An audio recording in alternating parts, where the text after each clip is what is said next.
या तो मोदी जी के चरणों में रहिए या तो लड़ाई लगी। हमारे चाचा तो चरण पे चले गए, सब लोगों ने उस तस्वीर को देखा होगा। बिहार की राजनीति से एक बड़ी खबर निकल कर आ रही है। कुछ बातें अभी आपने सुनी तेजस्वी यादव की। अध्यक्ष बन गए तेजस्वी यादव, और अध्यक्ष बनने के बाद क्या कहा तेजस्वी यादव ने? ये कहा है कि मायूस हम नहीं होंगे, थकेंगे नहीं, लड़ाई लड़ेंगे और लड़ते रहेंगे। तेजस्वी यादव ने लालू यादव के सामने ये बातें कही, उनके पिता हैं, और लालू यादव ने भी बहुत कुछ कहा है, वो भी आपको बताऊंगी। लेकिन तेजस्वी यादव का ये बयान अध्यक्ष बनने के बाद और बीजेपी और जदयू के पसीने छूटेंगे, क्योंकि अब विपक्ष की भूमिका में तेजस्वी आएंगे, यानी कि फुल फॉर्म में। विदेश यात्रा खत्म, समीक्षा का समय खत्म, अब होगा एक्शन। बिहार में हो रहे मुद्दों पर, बिहार में देखिए नीट की तैयारी कर रही बच्ची के साथ गलत काम हुआ, कौन है इसके पीछे? अब आएंगे तेजस्वी सामने और कई मुद्दों पर अपनी राय रखेंगे। फिलहाल क्या कुछ कह रहे हैं लालू यादव के सामने, राबड़ी देवी के सामने, बातों को सुनिए। जो देख रहा है, जो दौर चल रहा है, वाकई में जिस हिसाब से तानाशाही चरम पर है, जहां संविधान का कोई मतलब नहीं रह गया, लोकतंत्र से लोगों का आस्था जो है उठ रहा है, उस दौर में आदरणीय राष्ट्रीय अध्यक्ष लालू जी ने एक बड़ी जिम्मेवारी जो है किया है। हम उनका शब्द स्पष्ट करते हुए आप सभी लोगों को भरोसा देते हैं कि इस पार्टी का झंडा हम झुकने नहीं देंगे। और ये दौर ऐसा दौर है जहां दो ही विकल्प है, या तो मोदी जी के चरणों में रहिए या तो लड़ाई लगी। हमारे चाचा तो चरण पे चले गए, सब लोगों ने उस तस्वीर को देखा होगा। लेकिन आदरणीय लालू जी आज तक अपनी विचारधारा से न झुके हैं और न झुकने वाले हैं। तो हम इतना भरोसा देते हैं कि हम लोगों को किसी के चरण में जाने की, मेरी जो राय है वो चरण में जाने की, गिरने की नहीं, बल्कि लड़के मरना पसंद है। और हम सब लोग जो है मिल करके लड़ेंगे। और सिद्दीकी साहब जी ने तो अंतिम गीत अच्छा गाया, दो गीत गाया, हम होंगे कामयाब। और अंतिम में उन्होंने गीत गाया, भाई कल की बातें छोड़ो। तो हम लोग सब लोग नए सिरे से, जो हम सब लोगों को जिम्मेदारी दी गई है, क्योंकि एकता में ही शक्ति है, अब एक होकर के लड़ाई लड़ देती है। ना कि हमको ये पसंद नहीं, हमको तुम पसंद नहीं, तुम पसंद तो हम पसंद नहीं। बिल्कुल, इससे नुकसान सबका है। हम आपको बता दें कि आज तक 15 साल हो गया, लगभग 15 साल से ज्यादा राजनीति में। 2010 में मेरी बहुत कम भूमिका रही थी। उस समय लोजपा और राष्ट्रीय जनता दल का गठबंधन था, विधानसभा का चुनाव था। उस समय हम क्रिकेट खेला करते थे, ऐसे ही पार्टी कार्यालय गए, भाई चुनाव का माहौल है, जरा देखें। प्रेस कॉन्फ्रेंस अपने पिता का आज तक हमने प्रेस कॉन्फ्रेंस नहीं देखा था। तो हम पार्टी कार्यालय गए और मीडिया के लोगों ने जो चलाना शुरू कर दिया कि भाई लालू जी ने अपने बेटे को लॉन्च किया। हालांकि उन्होंने केवल इंट्रोड्यूस कराया था कि मेरा बेटा यहाँ बैठा है, लेकिन उस दौरान चुनाव का माहौल था। तो बहुत सारे जो राष्ट्रीय जनता दल या उस समय गठबंधन के जितने प्रत्याशी थे 2010 में, उन लोगों का मांग था कि भाई हमारे यहाँ प्रचार में आए। तो बहुत ही छोटी सी भूमिका मेरी रही है, और लगातार 15 सालों से, यानी अगर 10 से अब 26वां साल हम लोग घुसे हैं, तो समझे 15-16 साल से मेरी संगठन में अगर आप देखें तो कोई जिम्मेवारी आज तक हमने ली नहीं, ना दी है। हाँ, ये बात सही है कि विधानमंडल के नेता के रूप में विधायक दल के नेता के रूप में हम रहे, लेकिन संगठन में 15 साल से कोई जिम्मेवारी नहीं। और अब जो जिम्मेवारी मिली है ऐसे वक्त पे मिली है जो कठिन है, कांटों का रास्ता है, अपनों को जोड़ते हुए मुकाम तक पहुंचना है।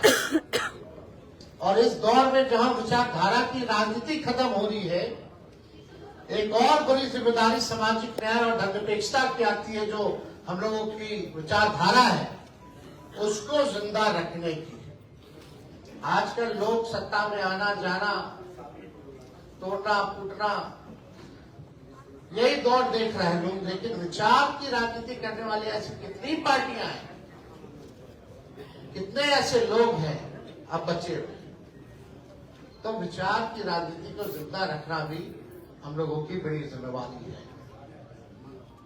हमको याद है कि उस समय युवा प्रदेश बिहार के यात्रा में हम निकले थे बिना कोई पद के। उस समय आलोक मेहता जी राष्ट्र अध्यक्ष थे और शिवचंद्र राम जी युवा के प्रदेश अध्यक्ष थे। कर्पूरी जी के घर से उनका आशीर्वाद लेकर के समस्तीपुर जिले जाकर के वहां से हमने पहली जिंदगी में यात्रा जो है शुरुआत की थी। 2012-13 में आप सब लोगों को पता होगा कि साजिश के तौर पे लालू जी को जेल भेजा गया। जब जेल भेजा गया तो आदरणीय राबड़ी देवी जी के नेतृत्व में हम साथ मिलकर के प्रमंडलीय रैलियों का दौरा हम लोगों ने, बिहार की यात्रा हम लोग हर एक प्रमंडल में हम लोग घूमे थे जब रांची लालू जी को जेल में भेजा गया था। उसके बाद 14 का चुनाव आया, उसमें हम लोग प्रचार, तब भी कोई पद नहीं था। पहली बार 15 में मौका मिला चुनाव लड़ने का, हम लोग जीत के आए और सरकार भी हम लोगों ने बनाया। 17 में आप सब लोग जानते हैं हमारे चाचा जी पलट गए। लालू जी के साथ तो लोगों ने जिस हिसाब से के दुश्मनों ने, सांप्रदायिक शक्तियों ने जो केस मुकदमा जेल भेजने का काम किया, 17 के बाद से उल्टा हो गया। उल्टा नहीं बल्कि हम पे भी, मेरे परिवार पे भी एक झूठा मुकदमा केस षड्यंत्र जो है शुरू हुआ। जब मेरा बूथ नहीं था तब भी हमको माइनर होते हुए भी आरोपित बनाया गया। तो अभी भी केस मुकदमा जो है दिन रात आप लोग देखते होंगे, सुन रहे, चल रहा है। उसके बाद 17 से लगातार लड़े, 19 में हम लोग लड़े, एक भी सीट नहीं जीते। 20 में हम लोग लड़े, एजेंडा पे चुनाव लड़े, पढ़ाई दवाई कमाई सिंचाई सुनवाई करवाई के नाम पे हम लोगों ने चुनाव लड़ा और सबसे बड़ी पार्टी बन के आए, बल्कि हम लोगों ने सरकार बना लिया। लेकिन फिर भी विपक्ष में रहे, लेकिन 22 में फिर सत्ता में आए, क्योंकि राष्ट्र स्तर पर हम लोगों को एक ही था कि भाई भाजपा को दोबारा 24 में सत्ता पे नहीं काबिज होने देना है। लालू जी ने शुरुआत इसकी की, नीतीश जी को अपनाया फिर से। और उस बैठक में, जब विधायक दल की बैठक में जब नीतीश जी आए जनता सर्कुलर रोड, तो कई ऐसे गवाह होंगे जिन्होंने नीतीश जी ने सरेआम सबके सामने आदरणीय राबड़ी जी और लालू जी से हाथ जोड़ करके माफी मांगने का काम किया था कि अब ऐसा नहीं होगा। सब लोगों ने देखा था, ये कोई बताने की जरूरत नहीं, हम केवल रिकॉल कर रहे हैं, याद दिला रहे हैं। जो मेरा अनुभव 15 सालों का रहा है उसके बारे में हम बता रहे हैं। हम लोग दोबारा सत्ता में आए और लालू जी के ही इशारे पे सारा काम हम हो या नीतीश कुमार जी, देश भर के सभी विपक्ष के दलों के नेता को घूम घूम करके न्योता दे करके पटना हम लोगों ने बुलाया और इंडिया अलायंस का हम लोगों ने शुरुआत की। लेकिन फिर चाचा जी पलट गए एकदम चुनाव से ठीक पहले, 24 से पहले। जो नतीजा आया, जो लोग 400 पार का नारा कहते थे, वो लोग 250 से भी नीचे चले गए। अगर ये रणनीति अगर हम लोग बिहार ने जिस इंडिया अलायंस बना था, अगर यहाँ से अगर हम लोगों को धोखा नहीं मिला होता तो आज शायद नरेंद्र मोदी प्रधानमंत्री नहीं होते।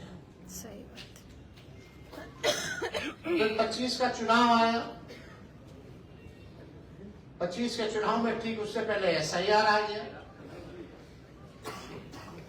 तो ये सब आप लोग जाने नतीजा क्या हुआ बड़े विस्तार रूप से मंगनीलाल मंडल जी ने, सिद्दीकी जी ने और वक्ताओं ने बोला। अब बहुत सारी चीजें 25 का चुनाव का विश्लेषण कीजिएगा, सबका अपना अलग विश्लेषण होता है। इसमें कुछ लोग ऐसे भी होते हैं जो कुछ किया नहीं पार्टी के लिए, अब मौका मिला है तो कुछ लोग बोलना शुरू करता है, लेकिन कोई फर्क थोड़ी पड़ने वाला है। ये बात नहीं बोला कि बिहार में राष्ट्रीय जनता दल की जो गठबंधन जो पार्टी है, हम लोगों को 1,90,00,000 वोट मिला, जो आज तक राष्ट्रीय जनता दल के बाहर। कई संगठन कर्ता चुनाव लड़े, सीनियर लीडर्स लोग चुनाव लड़े, कोई ऐसा नहीं। कुछ का टिकट कटता है कि नहीं कटता, कटता है नहीं कटता, उसका अलग विश्लेषण होता है। क्यों कटा नहीं कटा इस पे हम जाना नहीं चाहते हैं आज के दिन, लेकिन कुछ लोगों का अलग कुछ विश्लेषण होगा तो उन लोगों से भी अलग से बुला करके सादगी तौर पे से भी बात करके उनकी भी परेशानी और उनके जो सवाल है उसको भी तेजस्वी दूर कर देगा। तो उसमें चिंता करने की किसी को बात नहीं। अब हमारा एकमात्र लक्ष्य लालू जी का कई बार आप लोगों को बोला गया कि संगठन पे ध्यान दीजिए, संगठन को मजबूत कीजिए, बूथ स्तर को मजबूत कीजिए, वहां काम कीजिए। क्या हम इस कार्य में सफल हुए?